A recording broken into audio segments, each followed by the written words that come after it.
ये आ गया। Shane yuan ने काउंसलर पर मूव शुरू कर दिया। नहीं, वो स्ट्रेट अपने माउथ का यूज कर रहा है। अभी कुछ देर पहले स्कूल के यूथ लीग कमेटी के सेक्रेटरी कॉन्ग जोंगपिंग ने पूछा कि क्या स्टूडेंट शेन युआन का इंटेंशन है एंटरप्रेन्योरशिप बेस में इन्वेस्ट करने का। ये अच्छी बात है कि तुमने उससे कांटेक्ट किया। ये सुनकर सेक्रेटरी लू ने जल्दी जवाब दिया कि अभी नहीं, मैंने ऑलरेडी टीचर ली से कहा है कि उसे मील के लिए इन्वाइट करे, लेकिन उसने अभी तक रिप्लाई नहीं किया। हालांकि सेक्रेटरी कॉन्ग का मानना था कि चूंकि हम फंड्स रिसीव करने वाली पार्टी हैं, हमें प्रॉपर एटीट्यूड दिखाना चाहिए और उसे सिर्फ स्टूडेंट होने की वजह से डिसमिस नहीं करना चाहिए। आज आफ्टरनून में तुम्हारे साथ जाऊंगा और टीचर ली को भी साथ लाऊंगा। सेक्रेटरी कॉन्ग के शब्द सुनकर सेक्रेटरी लू कंफ्यूज दिखा। उसने पूछा, क्या सेक्रेटरी को सच में पर्सनली स्टेप इन करने की जरूरत है? शेन युआन स्कूल का ही स्टूडेंट है, आप लोग इसे बड़ी बात क्यों बना रहे हो? टाइम जल्दी बीत गया। आफ्टरनून में बॉयज डॉर्मेट्री में हुआंग हैबाओ ने एक्साइटमेंट के साथ अपना फोन पकड़ा और कहा, ओल्ड थर्ड, मैं टियान यूपिंग के साथ वी चैट पर काफी समय से चैट कर रहा हूँ। हेल्प करो देखने में कि कितना टाइम और लगेगा सक्सीड करने में। लेकिन जब शेन युआन ने चैट रिकॉर्ड्स देखे, वो स्पीचलेस हो गया। गुड मॉर्निंग, क्या मैं तुम्हारे लिए ब्रेकफास्ट लाऊं? नो नीड, आज रेन हो रही है। क्लास में जाते समय अम्ब्रेला लाना याद रखना। Okay, good night. डॉम का एसी बहुत लो मत करना, रजाई से कवर करना। ठीक है। इस समय उसने अपने आप से सोचा, ओल्ड हुआंग सच में डैम पैशनेट है, लेकिन 3 साल से बिल्कुल प्रोग्रेस नहीं हुआ। शेन युआन को चुप देखकर हुआंग हैबाओ ने कंटिन्यू किया, ओल्ड थर्ड, तुम्हें क्या लगता है वो मेरे हर मैसेज का रिप्लाई देती है? पहले के समय से कंपेयर करें जो कभी रिप्लाई नहीं करती थी। ये सिंपली क्वालिटेटिव लीप है। मुझे लगता है प्रोग्रेस बार स्टेडली फॉरवर्ड बढ़ रहा है। ये सुनकर शेन युआन ने सोचा, ओल्ड हुआंग, अगर तुम सच में ऐसा समझते हो तो मैं और क्या कहूँ, बस तुम हैप्पी हो। उसने फिर फोन वापस करते हुए कहा, तुम ओल्ड काओ से प्लान करने को बोलो। लेकिन हुआंग हैबाओ ने डिस्डेनफुल लुक दिया और बोला, ओल्ड काओ तो लिटिल वर्जिन है, उसे क्या पता। ओल्ड थर्ड, हमारे डॉम में तुम मोस्ट एक्सपीरियंस वाले हो, कम से कम वो मुझे रिप्लाई देने को विलिंग है और वीकेंड पर बाहर जाने को भी एग्री कर चुकी है। क्या ये प्रूव नहीं करता कि टियान यूपिंग को मेरे लिए फीलिंग्स हैं? बता ओल्ड थर्ड। हुआंग हैबाओ को रुकते न देख शेन युआन ने हेल्पलेसली कहा, हाँ इंडीड। ये सुनकर हुआंग हैबाओ ने इमीडिएटली चिल्लाया, डैम, इवन ओल्ड थर्ड ऐसा सोचता है तो ये सच होगा। उसे ऐसा देखकर शेन युआन ने अपने आप से सोचा, लव स्ट्रक सिम्प सच में स्कैरी होता है। तभी सडनली डोर पर नॉक हुआ। जब उन्होंने खोला, हुआंग हैबाओ स्टन रह गया। फिर उसने नर्वसली जल्दी कहा, सेक्रेटरी कॉन्ग, सेक्रेटरी लू,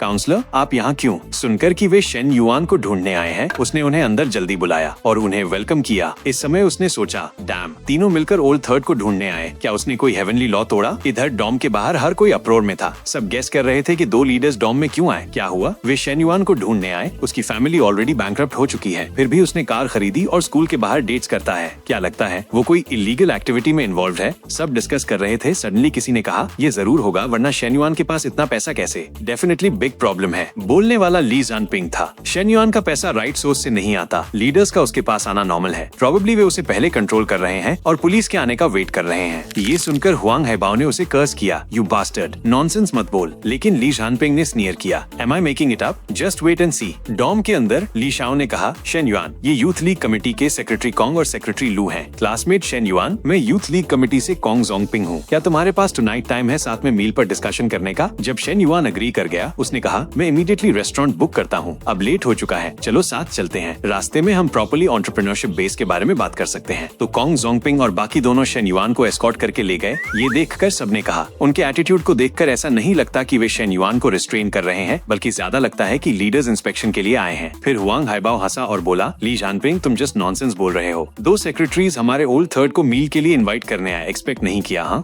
शेन युआन ने जरूर कुछ अमेजिंग किया होगा। इवन स्कूल लीडर्स को नीचे झुककर उसे इनवाइट करना पड़ रहा है। सीन शिफ्ट हुआ, वे नानजिंग रेस्टोरेंट पहुंच गए। टेबल पर सेक्रेटरी कॉन्ग ने कहा, शेन युआन, मुझे अपना प्लान और रिक्वायरमेंट्स बताओ, मैं तुम्हारी इंटेंशंस फुली समझना चाहता हूँ। ये सुनकर शेन युआन ने जवाब दिया, सेक्रेटरी कॉन्ग, अगर आप चाहते हैं कि मैं इन्वेस्ट करूँ तो मेरी कंडीशंस पूरी होनी चाहिए। ऑफ कोर्स, इससे स्कूल के इंटरेस्ट को कोई लॉस नहीं होगा। मुझे फुल ऑटोनॉमी चाहिए, मतलब एंटरप्रेन्योरशिप बेस के लिए इन्वेस्टमेंट डिसीजंस, कौन इन्वेस्ट करता है, कितना, ये मुझे इवैल्यूएट और डिसाइड करना होगा। स्कूल को इंटरफेयर नहीं करना चाहिए। ये सुनकर सेक्रेटरी लू इंस्टेंटली एंग्शियस हो गया। तुम क्या कह रहे हो? ऐसे कोई रूल्स नहीं है। लेकिन सेक्रेटरी कॉन्ग ने उसे कहा, ओल्ड लू, क्वाइट। फिर उसने शेन युआन को देखा और कहा, यूनिवर्सिटी एंटरप्रेन्योरशिप बेस में कई पार्टीज इन्वॉल्व हैं, स्पेशली एजुकेशन ब्यूरो सवाल पूछेगा। इन्वेस्टर्स को फुल कंट्रोल देना सच में हार्ड है। बिसाइड्स, स्कूल को स्टूडेंट्स की सक्सेस रेट कंसिडर करनी होगी। लेकिन शेन युआन ने स्माइल किया और कहा, सेक्रेटरी, बिना फंडिंग के सक्सेस रेट बस एम्प्टी टॉक है। आप मुझे ग्राउंड मैनेजर की तरह भी देख सकते हैं। सक्सेस रेट इस पर डिपेंड करता है कि स्टूडेंट्स पैसा कमा सकते हैं या नहीं, और चूंकि ये मेरा पैसा है, ऑफ कोर्स मैं भी चाहता हूँ कि वे पैसा कमाएं। हमारे गोल सेम है। इस समय शेन युआन ने अपने आप से सोचा, मैंने जो कुछ कहा सब सच है। टोंगजी's फादर का मिशन मुझसे वेल्थ, इंडस्ट्रीज और रेपुटेशन एक्यूमुलेट करने को कहता है, फिर ग्रेजुअली टाइकून बनना। फ्यूचर में मुझे इन इंडस्ट्रीज को मैनेज करने के लिए कई प्रोफेशनल्स की जरूरत होगी। बाद में ढूंढने की बजाय मैं अभी इस एंटरप्रेन्योरशिप बेस का यूज करके उन्हें ट्रेन कर सकता हूँ। ज्यादा इंपॉर्टेंटली, टोंगजी's फादर का मिशन कई फीमेल एनपीसी की मांग करता है। सोसाइटी की विमेन यूनिवर्सिटी गर्ल्स जितनी आसान नहीं होती डील करने में, और हमारे स्कूल की गर्ल्स की क्वालिटी शिनचिंग में हाईएस्ट होने के लिए फेमस है। शेन युआन का एक्सप्लेनेशन सुनकर सेक्रेटरी कॉन्ग ने कहा, इस रिक्वेस्ट के लिए मुझे एजुकेशन ब्यूरो लीडर्स के साथ सेमिनार करने के बाद तुम्हें रिप्लाई करना होगा। फिर वे कंटिन्यू ड्रिंकिंग करते रहे और बैंक्वेट लेट नाइट तक चला। जाते वक्त सेक्रेटरी कॉन्ग ने टीचर लाई से कहा, शेन युआन ने ड्रिंक किया है, वो ड्राइव नहीं कर सकता, तुम उसे हॉस्टल छोड़ दो, हम पहले जाते हैं। कार में टीचर ली ने ऑकवर्डनेस को ईज किया। शेन युआन, तुम्हारी ये न्यू कार सच में स्पेशियस है। लेकिन तभी टीचर ली का फोन बजा। ली मेंग, क्या हुआ? तुम्हारी शिफ्ट रीशेड्यूल हुई और तुम मूविंग में हेल्प नहीं कर सकती? इट्स फाइन, मैं खुद होलाला बुक कर लूंगी। डोंट वरी, मेरे पास अभी कुछ है, मैं पहले हैंग करती हूँ। ये सुनकर शेन युआन ने पूछा, काउंसलर क्या तुम मूव कर रही हो? हाँ, 2 दिन बाद मेरा लीज खत्म हो रही है, मैं अपनी सिस्टर के साथ न्यू प्लेस पर मूव करूंगी। शेन युआन ने फिर कंसर्न के साथ पूछा, क्या तुम चाहती हो कि मैं आपको मूविंग में हेल्प करूं? लेकिन टीचर ली ने कहा, ये अप्रोप्रिएट नहीं है, ये तुम्हारी न्यू कार है, मेरे थिंग्स मूव करने के लिए यूज करना सूटेबल नहीं, मैं बेटर होलाला कॉल कर लूं। लेकिन शेन युआन ने इंसिस्ट किया, इट्स फाइन, कार तो जस्ट टूल है, कंज्यूमेबल। बिसाइड्स, स्टूडेंट का टीचर की हेल्प करना सही है, रिफ्यूज मत करो काउंसलर, मैं तुम्हारा स्टूडेंट हूँ, मूव में हेल्प करना कोई ट्रबल नहीं है। शेन युआन को इंसिस्ट करते देख ली शाओ ने रिलक्टेंटली कहा, ठीक है फिर। इस मोमेंट उसने शेन युआन को देखा और सोचा, उसका फेस थिन और शार्प है, अगर उसकी स्टूडेंट आइडेंटिटी को इग्नोर करें और ऑपोजिट सेक्स के पर्सपेक्टिव से देखें तो वो एक्चुअली थोड़ा हैंडसम है। लेकिन नेक्स्ट सेकंड उसे सडनली कुछ याद आया, इतनी ईगरनेस से मूविंग में हेल्प करने को, प्लस पहले का गिफ्ट बैग, शायद ली मिंग सही थी, शायद उसे सच में मेरे लिए फीलिंग्स हैं। उस बैग के बारे में सोचकर उसने कहा था कि हाई इमिटेशन है, लेकिन उसकी रियल फाइनेंशियल एबिलिटी के साथ वो जेन्युइन होगी। ये सोचकर टीचर ली ने कहा, शेन युआन, तुम्हें वो बैग याद है जो तुमने मुझे पहले दी थी? पिछली बार तुमने कहा था वो इमिटेशन है। लेकिन वो बोल पाती उससे पहले शेन युआन ने इंटरप्ट किया, वो बैग जेन्युइन थी, लेकिन नो मैटर, वैसे भी तुम्हारे स्टूडेंट को अब पैसों की कमी में नहीं है, रिस्पेक्टफुल टीचर को बैग देना क्या गलत है? ये सुनकर ली शाओ ने सोचा, तो वो सच में जेन्युइन थी, लेकिन ये अप्रोप्रिएट नहीं है। फर्स्ट ऑफ ऑल, मैं उससे ओल्डर हूँ, सेकंड, हम टीचर स्टूडेंट रिलेशनशिप में हैं। लेकिन जैसे ही वो कुछ कहने वाली थी, शेन युआन ने जेस्चर किया और कहा, रिजेक्शन वर्ड्स कहने की जरूरत नहीं, मैं एनीवे गिव अप नहीं करूंगा। जब वे पहुंचे, ली शाओ ने शेन युआन से पूछा, तुम टुनाइट घर सोने जा रहे हो? शेन युआन ने जवाब दिया, नहीं, अपस्टेयर्स मेरे लिए रूम नहीं है, मैं हॉस्टल वापस जाऊंगा। फिर ली शाओ ने उसे कार की दी, तो मैं कार यहाँ छोड़ती हूँ, तुम कल आके ले लेना। लेकिन नेक्स्ट सेकंड शेन युआन ने डायरेक्टली उसकी चीक पर किस किया और कहा, ऑलराइट।